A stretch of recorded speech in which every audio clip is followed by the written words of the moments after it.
What's going on, everyone? And happy Friday. I am trying to be a woman of my word and come up on here each weekday. I knew that I was only going to come on here 3 days this week. Kids are home, so get in where you can fit in. It is Jory O'Neill, in case you have not familiar with who I am, even though you're on my channel.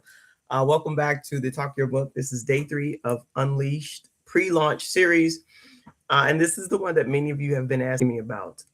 I did a live last week and I talked about floor model television and Phylicia Rashad. And people were like, what in the world? I have no idea. So that confession, it's underneath, honestly, the whole book. And every time I tell the story, someone messages me afterwards saying that was me. Like I was that little girl too. So here we go. Floor model television. See, when I was a little girl, I wanted to be an entertainer. We would have family get-togethers, and I would sing and I would dance. I was even asked to sing at my pre-K kindergarten graduation, right? And late at night, I would sneak at the foot of my bed. I shared a room with my mom, and we had a floor model television in the room, and I would turn it on. I would turn the volume real low. And to this day, I have no idea why my mother never heard the television, why she never like woke up, even going to the bathroom and just saw me. But I would stay up late, really late, watching Nick at Night. I mean, Carol Burnett, Lucille Ball, Dick Van Dyke, Mary Tyler Moore, Vicki Lawrence, and Mama's Family. I watched a little All in the Family as well. I say that some of the things that I started thinking as a small child were not probably the most beneficial, being young and black in the middle of the hood. But I know I'm dating myself with some of these shows, but I didn't care what time. I didn't care what these people looked like. All I knew was that there was a connection, this comedic connection that I felt with them.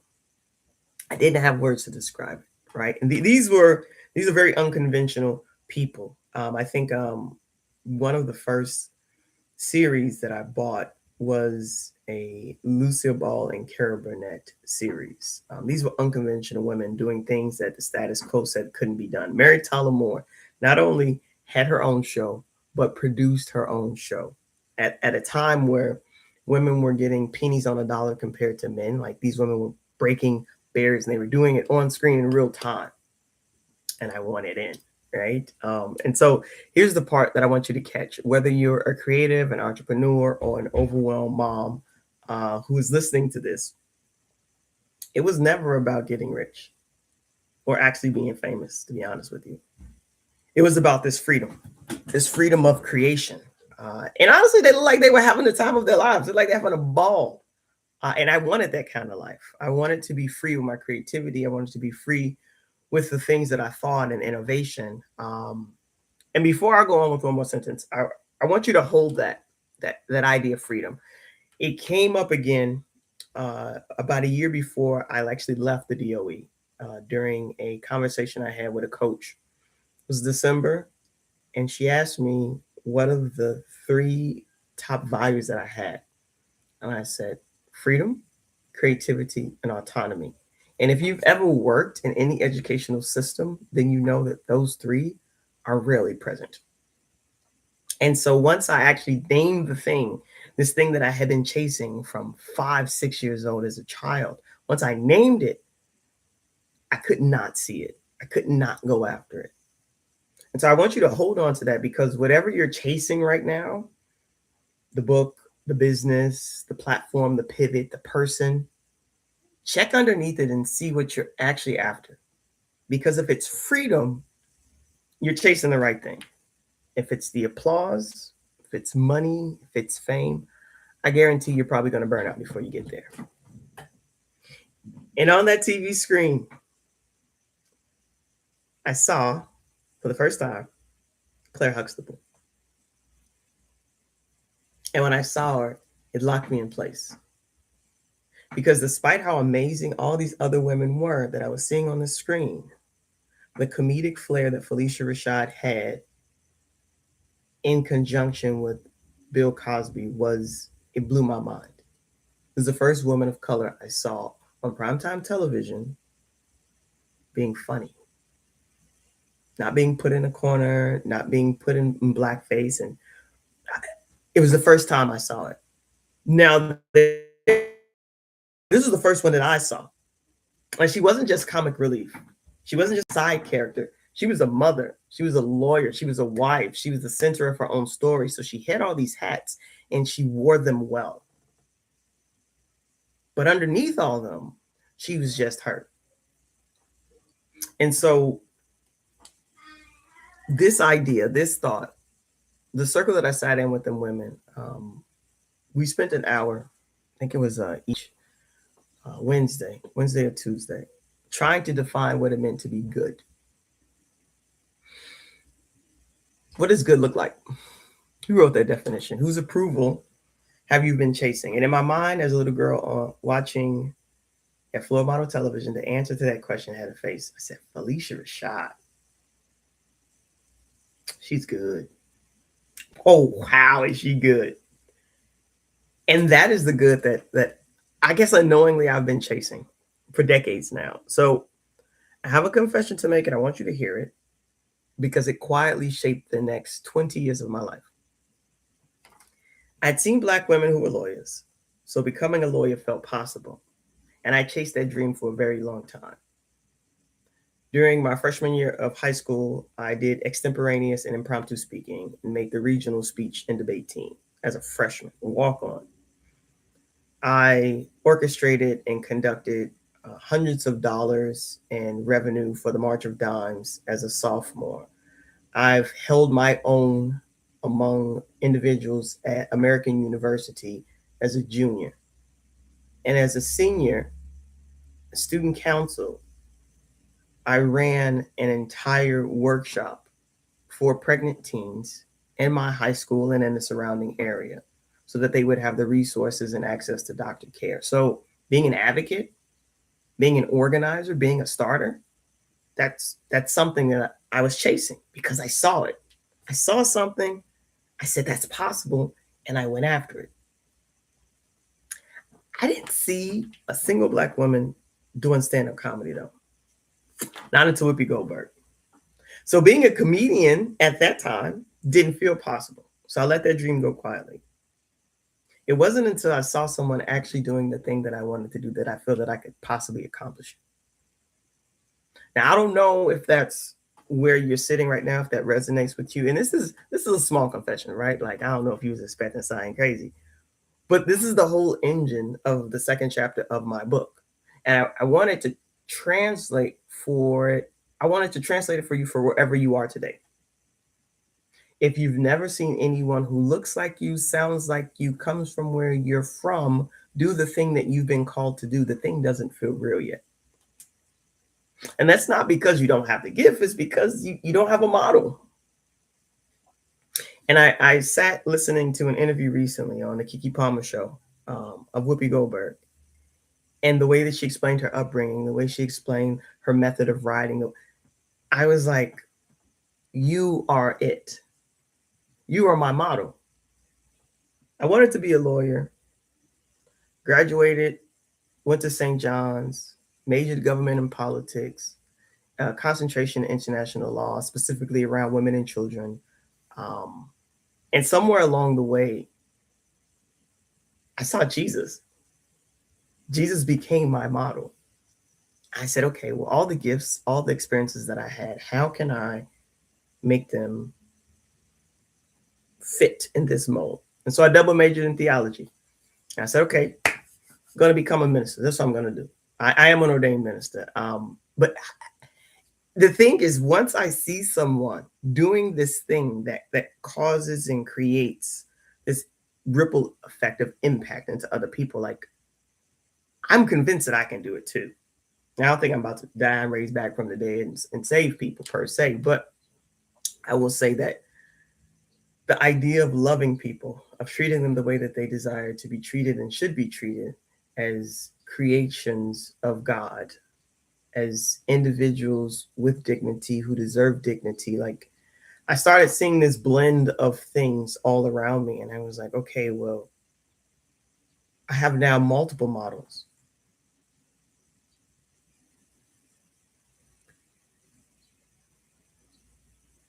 if you're an entrepreneur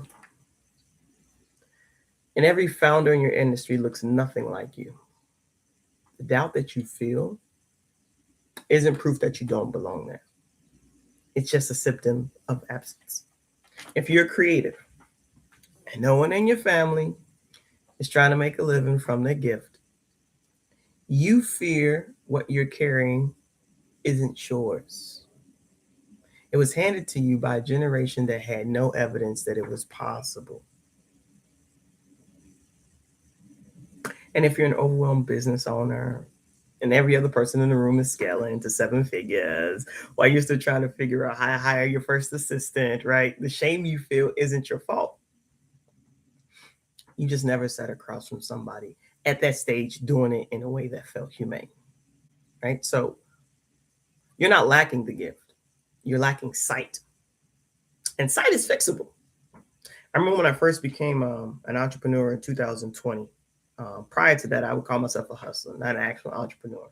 My husband and I, during the height of that pandemic, we started doing virtual comedy shows, virtual game nights, virtual parties to help bring community to people who were so isolated because of the pandemic. And so we turned it into an LLC. We incorporated, opened up a business account, everything. Became an entrepreneur. I didn't see many people who looked like me in that space doing that thing. I saw people who owned establishments, right? Local comedy clubs around here. I saw people who owned churches, but I didn't see someone who was using their gift of comedy and laughter and writing and community building and was using their understanding and knowledge of the gospel and love of people collectively. And so when the pandemic started to open, we partnered with a local church and we started doing comedy shows in the church to bring people together, give an opportunity for other people who had gifts to share them and to actually make a living from them, not a large wage, but we paid our performers. I hadn't seen anyone do it.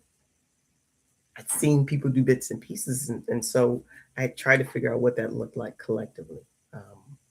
When I wanted to finally leave my job after applying for other jobs for 4 years straight, um, I decided I was just going to quit and figure it out.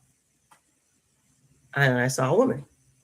I saw Rachel Rogers, Black woman, 4 kids, comes from Queens, professional who, against all odds, bet on herself, got the tutelage, got the mentorship, got the coaching she needed, and now is creating a table for other women to come and join her. And I said, I can get behind that. Let's do that. And so that's what I did. I joined Mastermind, and I've been in it for the last 2 years, and everything has changed because I have a model. So why am I telling you all this? Because I believe that you are the model for someone else's story. You are. Yes, all your mess ups, all your hang ups, you're still a model for someone else's story. And so here's how the story finished. And I promise it's a promise about your story as well. It wasn't until I left Chicago and came to New York that I finally saw a Black woman on stage holding the room and making it look like joy. I was invited to Whoopi's 20th anniversary of her one woman show in 2004. Front row seats. And at the beginning of her show, she came out as Eddie. She called me up to the lip of the stage. She took my hand and she said, "Nice to meet you." And I'm in shock because I'm like, this is Whoopi. This is Jumping Jack Flat. This is Whoopi. This is Sister Act. Like, this is. And she turned over my hand. You can see my hand. Turned over my hand. I wasn't married at the time. She turned over both hands. I do not wear jewelry. I don't like it. And she said, "What? You ain't got no rings? Sit your broke A down." Oh my goodness. I mean, I could have just left there. I was one woman, one stage, holding the room, and she made it look like joy. In that moment, I did the math. And the math changed everything in an instant. I said, if she can do it, I can do it. So years later, I was sitting in prayer, journaling about this very message and it hit me like a ton of bricks. I'm an entertainer now. Shortly after that show, I graduated college, and by 2006, I was in comedy school. It actually exists. I went to comedy school, and I did stand-up comedy for 7 years because I had a model.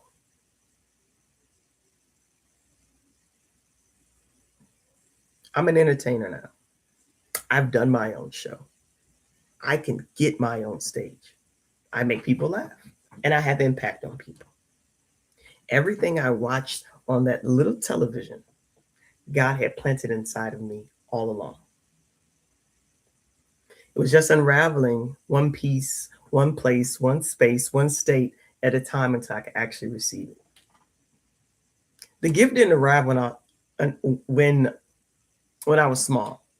The gift didn't arrive when I finally saw the model. The gift was already mine.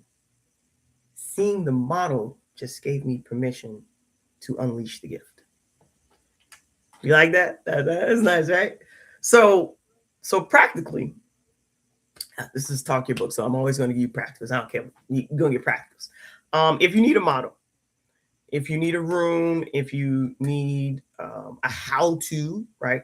How do you know which one is real and which one is going to waste 6 months of your life?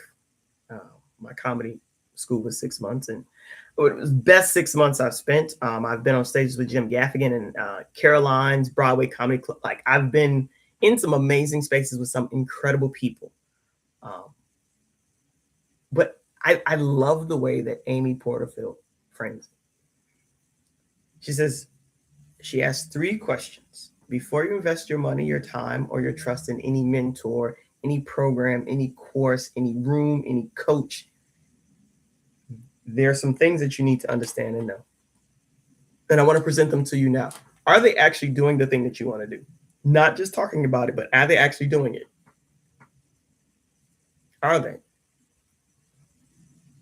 You see, Phylicia Rashad was playing an actor who was a lawyer on a screen. She wasn't actually a lawyer. So I never did that. When I got to college, I saw people who were fighting for other rights, humanitarianism, activists, right? I saw people who were doing it, but it wasn't something that I particularly wanted to do. But it wasn't until I saw that stand up with Whoopi, I saw someone actually doing the thing that I want to do and was successful at it, that I finally decided to bet on myself and invest and learn how to do it. All right, so that's the first question. Are they doing what you want to do at a high level? 2, do they have the kind of success that you're looking for? Because you don't need someone who's 10 years ahead of you if you don't want to actually end up where they are, right?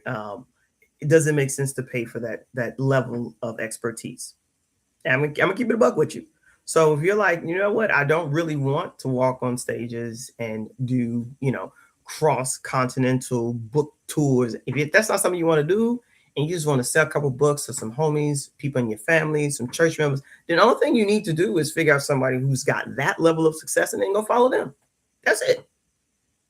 That's it. Point blank, period. You don't need me. I mean, honestly, you don't need me. If you're not trying to build something that creates impact, you don't need to come to my webinar, and then after that, buy my book, and then after that, off you go. But you would need to work directly with me, right? So that's how you vet coaching program and coach themselves, right? Mastermind the community. Do they have the kind of success that you're actually praying for? Do you want to be where they are? And the third question, are they willing to walk you through it step by step? Because sometimes you might have the first 2. You might find an individual who has what you want. You might find someone who has the success that you desire to have, but they may not be willing to walk you through it step by step, right? And this is instead of just talking a lot of impressive jargon. Some people do it to make you feel small. I don't understand that point, but are they willing to walk you through it step by step? And if the answer is yes to all 3, then you get close to that person. I remember when I had just finished writing, I think it was my 6th self-published book. And I was pitching to actual publishing companies. I said, well, who do I know? Who do I have proximity to? Who do I have access to? Who's a published author and who holds firm to their Christian values? And I knew a friend who knew a friend of a sister of an author, Elizabeth Lang Thompson. And I figured out a way to get to her. And I talked to her and I befriended her and I asked for her input and advice. And she told me what to do step by step. And I did it. The next year, I was a published author with a publishing company and an international bestseller. The following year, went back with that same publishing company, became another best-selling author. Why? Because someone actually walked me step by step in what to do. And so now that's what I get to do for other people. I get to walk them step by step into becoming a published author whose book has impact and causes an authority building asset for them. You know what I mean? So if you find somebody and it's a yes to all three, lean in, get close. Some of the most important doors of my life I've opened. And I almost honestly talked myself out of them. I had sent this really crazy long Facebook message to Elizabeth prior to actually like getting her email address from a friend of a friend of a friend. And when she didn't respond, I was just like, oh, I was crushed. I was heartbroken. I was like, no, see, this is why you don't reach out to strangers. You can't, all the limiting beliefs started creeping up. And honestly, guys, truth is, she don't really check out Facebook messages like that. Like, that was it. There wasn't anything egregious towards me. She's the mom with 4 kids. And that's the other thing. I didn't want anybody. I wanted someone who understood, like, what is it like raising 4 kids and building a business? What is it like raising 4 kids and having a book career? What is this like? And I've been blessed to find women who are willing to walk with me, who have 4 kids and a business, who have 4 kids and are writing books. And here's the one takeaway I want you to have. Very often the thing that you're hunting for right now is the thing you already saw clearly as a kid. Before the world talked you out of it, it was there. So you're going to go back and you're going to find that thing. Go back and find little her. Go back and find little him. Go back to the little version of you that's sneaking the volume down on the TV or drawing in a notebook after everyone went to bed or writing songs in the shower or building things out of whatever you can find in the backyard. That kid was closer to the truth than any adult version of you has ever been since. And so this is the part of the video where I do my call to action. So if today landed for you, if you got a picture in your head of who you were before the world edited it, then the Talk Your Book Masterclass is where we sit down with that little version of you and figure out what that book is inside of you that you cannot write. It's $47. The link will be in the description. And I run it twice a month. The next one coming up is August 11th. Tuesday evening at 7 p.m. Unleash comes out at the end of this month, maybe the top of next month. I'm going away for a week, so we'll see how that works. But take the weekend, sit with what I shared today. If memory came up while I was telling you a story about me, jot it down, follow that link, see where it leads to you, right? Go find the person that you were when you had that initial thought, when you had that initial dream. Look at a photo, journal for 10 minutes. Ask yourself what they wanted. What was she like? What was he after? What that kid believed was possible before anyone told them it wasn't. That's what you need to jot down. On Monday, we're going to come back to the book and we're going to find your flow. So that's chapter 3. And that's where I tell you the story of the rap battle at the lunchroom table when I was 14. And it's a good one. It's a good one. So hit the bell, subscribe, share this with a person you were thinking about while I was telling you the story.